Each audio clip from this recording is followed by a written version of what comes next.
This is Alvin, and he's going to be doing his mock driving test today. I haven't seen him drive before, not once. What's your experience so far? I've had 2 lessons with an instructor last year, and this year I've been learning over the summer with my dad. So you've been learning with your dad and 2 driving lessons, that's it? Yeah. Any other material you've been using to help you? I've been using lots of YouTube videos, your channel, and having a look at online resources, but yeah. Okay, so you basically learnt from 2 lessons, practice in your own or your dad's car using material that's online. Yeah. Okay, now you do your mock test. You Yeah. got your real test soon, haven't you? Yes. See. Let's see how you do. I genuinely have no idea. So I'm going to go and get your examiner.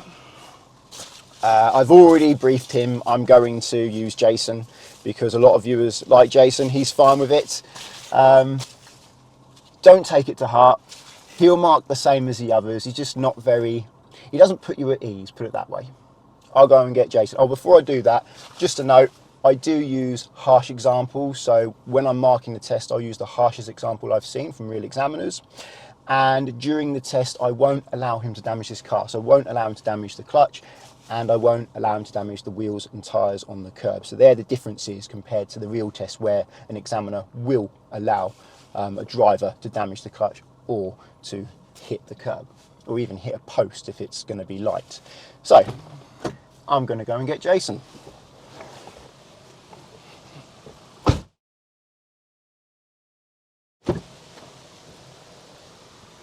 Who are you? I'm Alvin. Alvin. I'm Jason. Can I call you Al? Sure. Good, because you don't get a choice. Would you like me to tell you about the test? Yes, please. It's going to be between 38 and 40 minutes. It's going to take into account various road and traffic conditions. I may ask you to do the emergency stop, and I will ask you to do one manoeuvre. For this test, part of it, you're going to be following the signs. And when you're not following the signs, follow the road ahead unless I say left or right, or road signs or markings indicate otherwise. Now I've got to ask you a question. Al, how would you check your brakes before you start a journey? So the brake shouldn't feel spongy or slack, and when moving away, if you test the brakes, the car shouldn't pull to one side. You've been practicing, haven't you? Okay, we'll start the test now. I'd like you to pull out of this parking space to the right, and then you can reverse into any other parking space you like, but not this one. Okay? Sure. This is the first time he has ever driven this car. I've shown him how to select reverse, how the mirror dip function works, and got him to practice finding the clutch bite point a few times. He starts very slowly, which is sensible as he doesn't know the car. He has been practicing in a Mark 7 VW Golf, which is almost identical to this car, but the Golf is a diesel, so the controls will feel different. The car he's driving here is a 2014 Seat Leon 1.4 turbo petrol. When he turns the steering wheel, he has his foot on the brake a bit too firmly. This is making the rear brakes creak as he turns the wheel. As you turn the wheel, the car will want to move forwards or backwards a bit.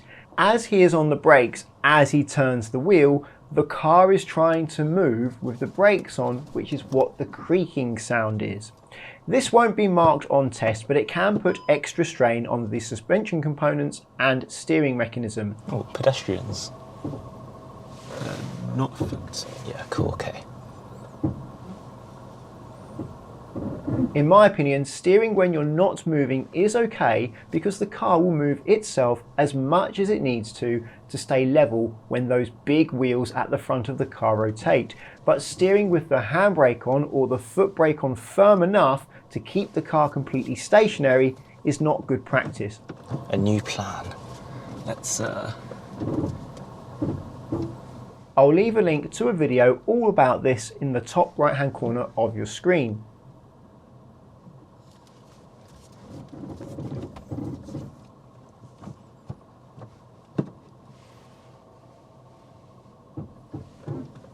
He uses the mirrors to guide the car back between the lines excellently. He certainly can park a car, but throughout this manoeuvre he has not been checking the left blind spot as he is reversing. He checks the right blind spot every so often, but not the left. Despite his excellent skill, it's possible he could get a serious mark and fail because he is unaware of what's in his left blind spot as he is reversing. That'll do, thank you. Yeah. I'm impressed with his skill. Out of the car park, turn left, and follow the road ahead, unless I say left or right.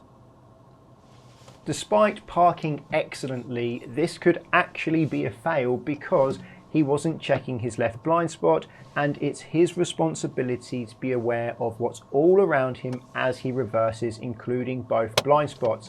He needs to make sure that he looks around enough that he can see anyone approaching him, including pedestrians, cyclists and vehicles, from any direction before they have a chance to reach him. Here he tries to move away with his foot on the brake as he lifts the clutch, therefore the car stalls. That would be a minor mark for control clutch. In the interest in trying to keep this video less than 30 minutes, I'm going to try and only show you the main points. Throughout this test, he checks his mirrors before signalling, and he checks his mirrors before passing obstructions, such as parked cars on the road. He checks the centre and right to move to the right, and then he checks the centre and left when he wants to move back to the left.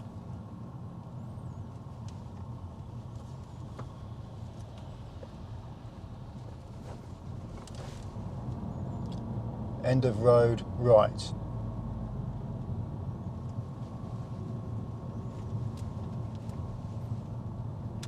Good mirrors and signal approaching the junction, and good decision at the junction. You can't see on camera, but there is a car on the left who gives way to us, and he waits until there is a safe opportunity from the right. They're coming in. They're also coming in. Let's see, what do they do? Oh.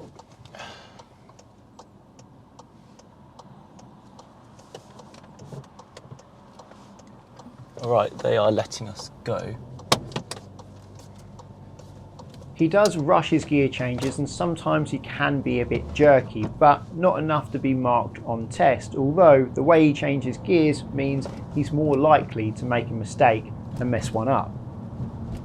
It's good that he slows down as he gets nearer the curb to deal with the oncoming van. He does this safely.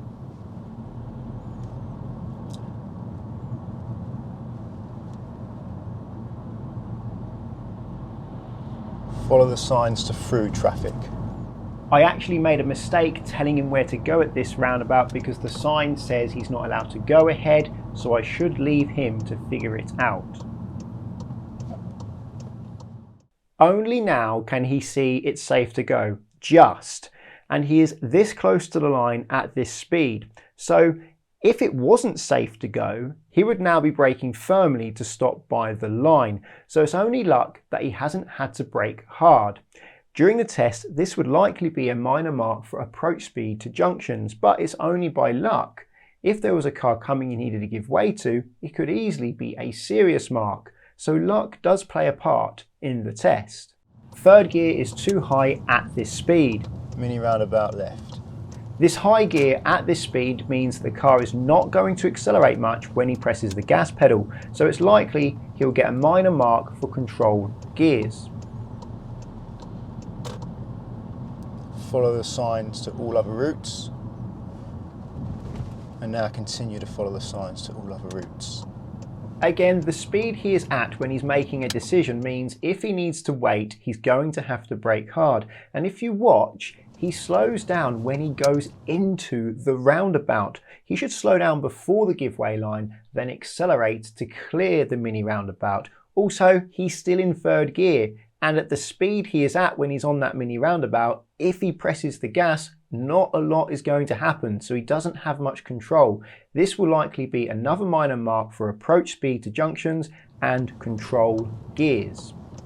It may say other routes or something along those lines. That's all right. But continue to follow those signs.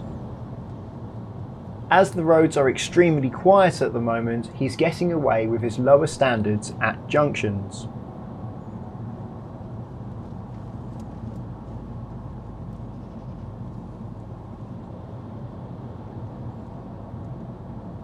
I'll be left of the roundabout. He's read the sign correctly. He is still in third gear, but at this junction his view is far enough that he can make an earlier decision without risking harsh braking at the give-way line, and therefore approach at a speed that's high enough to have good control of the car in third gear. It's very quiet today. It's a bit too quiet.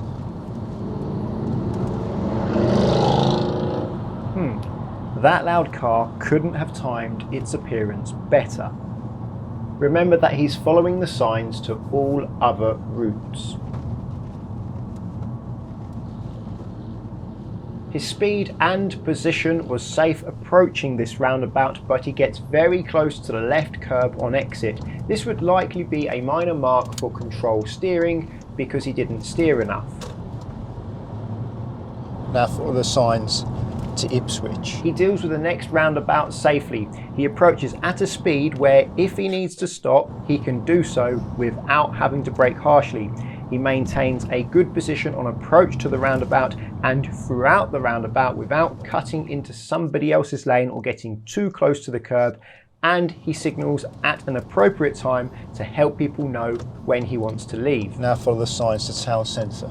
This is not an easy sign to follow, but they ask you to follow it on the driving test in Colchester. However, he dealt with all three mini roundabouts safely. He was at a speed where if he needed to stop, he could do so without harsh braking. He maintained a good position in his lane throughout all three mini roundabouts, and his signals were well timed. He signaled to let people know where he was going to go without being misleading. However, the roundabouts were very quiet, so he did have it easy. This road has a 40 mph speed limit, and it's good to see that he gets close to that speed limit when it's safe. Can you show me how to open and close your side window, please, on your side? Of course. Thank you.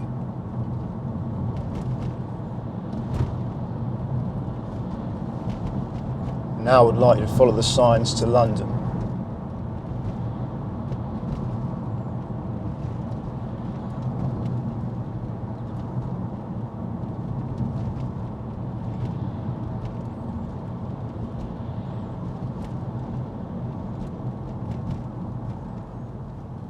He slows down very gradually towards the roundabout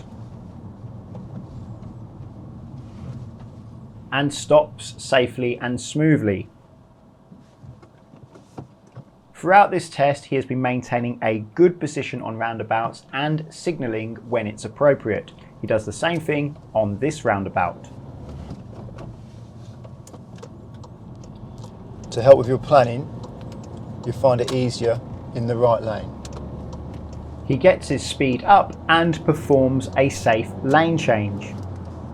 Follow the signs to Harwich.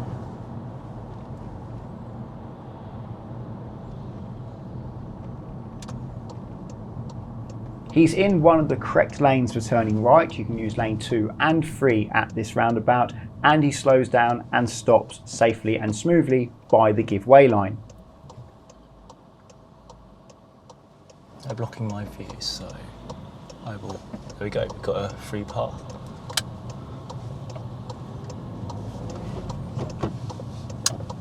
Cool. Some people don't like to keep to the lanes. Again, his positioning is bang on in the middle of his lane on a roundabout where many experienced drivers struggle to stay within their lane, and his signal helps others know where he's going. I'll give you directions from here, so you won't be following the signs now. All right. Next road left.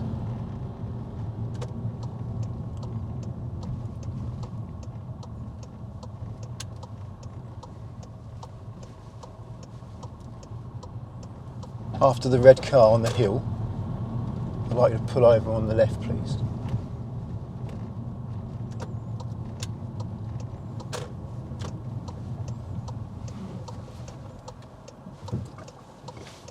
No closer than that.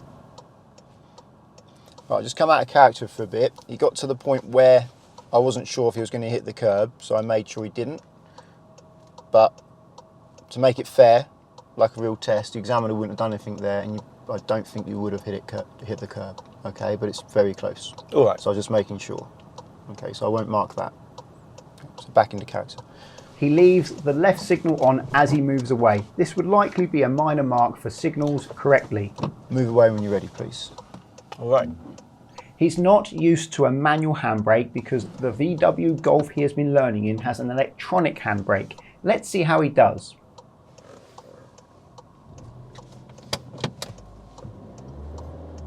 A bit too much gas, but no rolling back.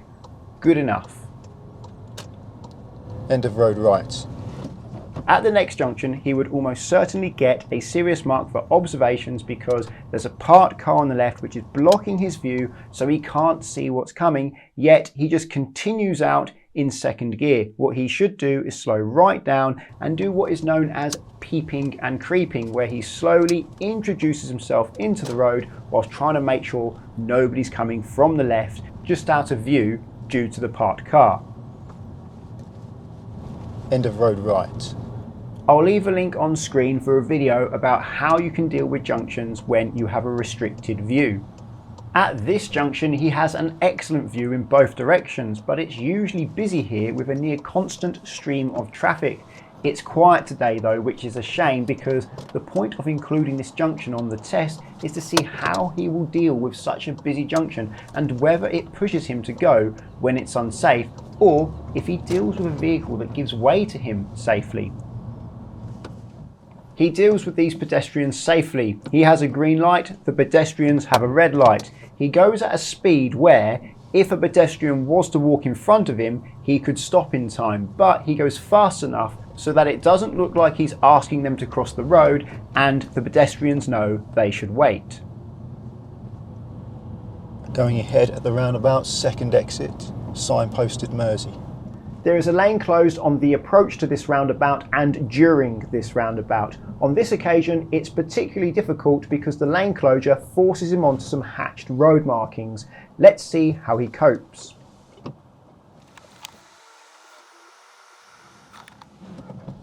It's uphill, so he does a handbrake start to prevent him from rolling back.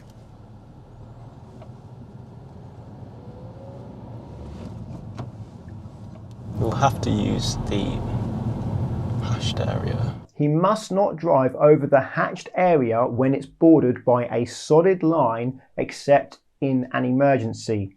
The right side of this hatched marking has a solid line, but roadworks can divert you over parts of the road that you would not normally drive on. He took his time, he was cautious, and he dealt with the junction safely.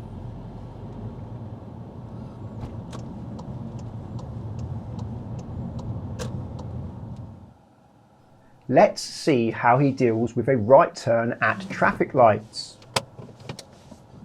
I've asked him to go ahead at this set and then go right at the second set. He is signalling and it looks like he is slowing down and prepared to wait for oncoming vehicles, which is giving me some confidence. Unfortunately, he didn't have to wait, so I didn't get to see if he would wait in an appropriate position, but he dealt with the junction safely. How is he going to deal with a road that's blocked? He has two options. Either he reverses or he waits until the other car reverses.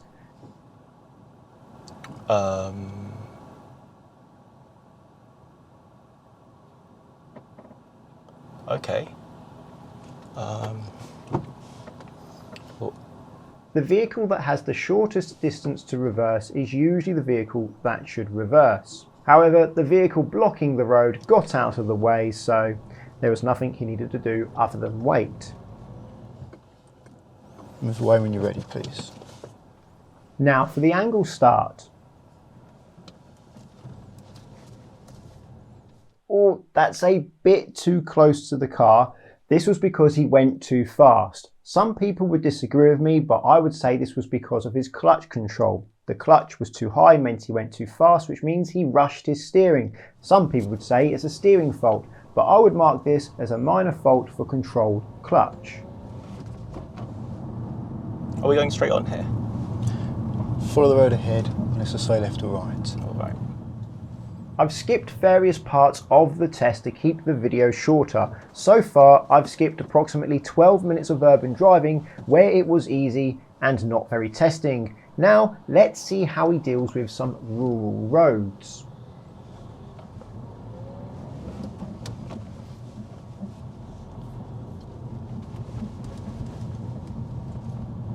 On this road, he maintains a safe position, but he is a bit slow.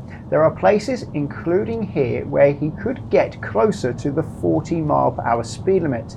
It's possible he could get a couple of minor driving faults for appropriate speed on a couple of sections of this road. But his position was good, and there is no line in the middle of the road. I'm pointing that out because later, when there is a line, I think he follows it, which pushes him too close to the edge. Now we are on a road that has road markings in the middle. He is overcompensating for them and driving very close to the edge. I'm starting to feel uncomfortable with our position.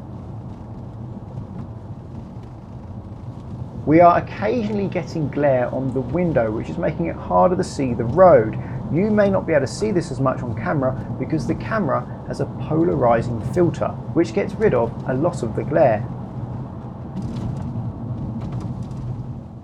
A combination of the glare and the shadow, and bear in mind the glare is much worse for us than what you can see on camera because the camera has a polarizing filter, he is struggling to see the road and he ends up going off the road into the lay-by and he nearly hits the embankment. Later on he said this was because he was struggling to see. But if he was struggling to see, he should slow down until he is at a speed which is safe for how far he can see. It doesn't matter if it's a hill, the brow of the hill that's affecting his view, a bend, the sun in his eyes, or some glare. He should slow down until he can stop within the distance he can see to be clear and maintain a good position. He didn't do that on this bend.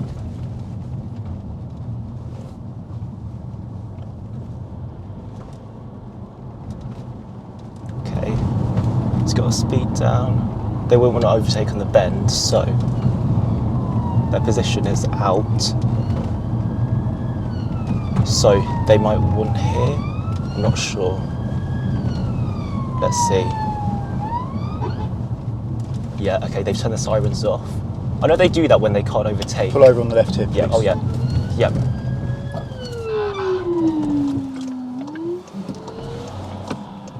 Cool. Okay. It's your car now. Come off the brake. I used the brake and the steering wheel because you're about to leave the road. Yep. When we were a bit fast. It's your car now. Thanks. You can move away when you're ready. Yeah. It's hard for driving instructors to practice how to deal with blue light vehicles because we don't choose when they appear and they don't appear very often. Let's watch this back to see exactly what went wrong. Okay, he's got to speed down. They won't want to overtake on the bend, so their position is out. So they might want here. I'm not sure. So far he has done well. He has carried on driving normally and safely as there is no safe place for the blue light vehicle to pass. Let's see. Yeah, okay, they've turned the sirens off. The blue light vehicle has turned the sound off because they don't want us to stop on a bend. Alvin realises this and gives up looking for a suitable place to pull over. He gives up just as a suitable place comes into view. I know they do that when they can't overtake. Pull over on the left here, please. Yeah, oh yeah. Yep.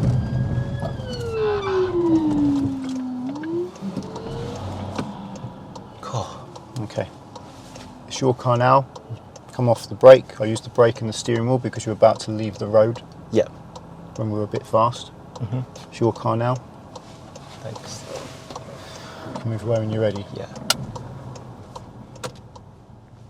Keep calm and carry on until there is a safe place to pass.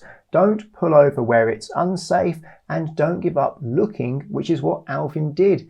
The lack of sound from the blue light vehicle was to reduce the chances of Alvin being pressured into stopping on the bend, but he should have still been looking for a place to stop after the bend. I had to take the steering wheel because he was about to go off-road onto a loose surface at speed, which is potentially dangerous, and I had to use the brake because he wasn't slowing down enough to stop at the wider section of road. Up ahead, there's a narrow bridge. He needs to practice pulling over on country roads because it seems he is willing to drive on a loose surface at speed, which can lead to loss of control of the vehicle. This is why I didn't let it happen. It's your car now. Thanks. Move away when you're ready. Yeah. As we meet the oncoming car, we are both committed, but we have nearly finished going over the narrow bridge. So it's good that the oncoming car reversed, as they didn't have very far to go back. If we were to reverse, it would have taken far longer and been less safe. As I had to tell him to pull over for the blue light vehicle, this would likely be a serious fault, and as I felt there was actual danger in letting him go onto the loose surface at speed, I would consider this a dangerous fault for position normal stops. He didn't need to go on the loose surface, and if he did, he should have been very slow before doing so. When there is a line in the middle of the road, he is allowing it to push him too far left. On narrow roads, you need to be willing to drive over the line in the middle when it's safe to do so, to avoid a loose surface or a branch or a bush sticking out into the road. I take the wheel of my car to avoid damage from a bush. Avoid that bush there. Oh yeah. There was enough space to avoid the bush without affecting the oncoming vehicle. However, he goes back to the left and he's still driving uncomfortably close to the edge of the road.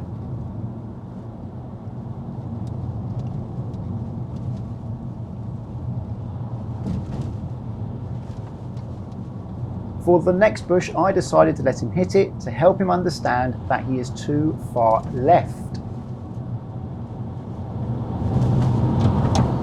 So you just hit the bush. Yeah. I'll Learn from that, please.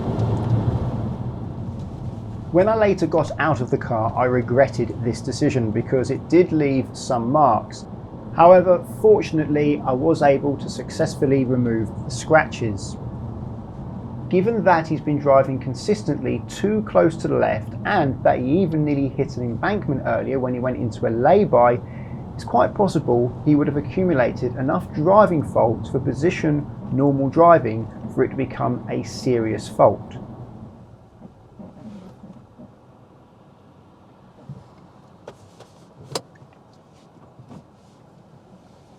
That's the end of your test. Unfortunately, you didn't pass. I'll get Richard to do the debrief. Best of luck next time. Thank you.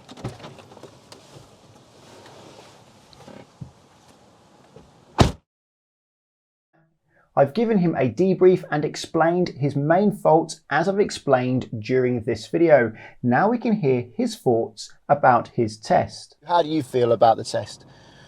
It was really insightful because there was a lot of situations that I hadn't experienced before, so I've not had much experience going out on country roads. There you go. So yeah, the issues came up as we discussed. This is the problem, actually. Not enough people get enough experience on country roads, which is why the DVSA are trying to increase the number of country roads on driving tests.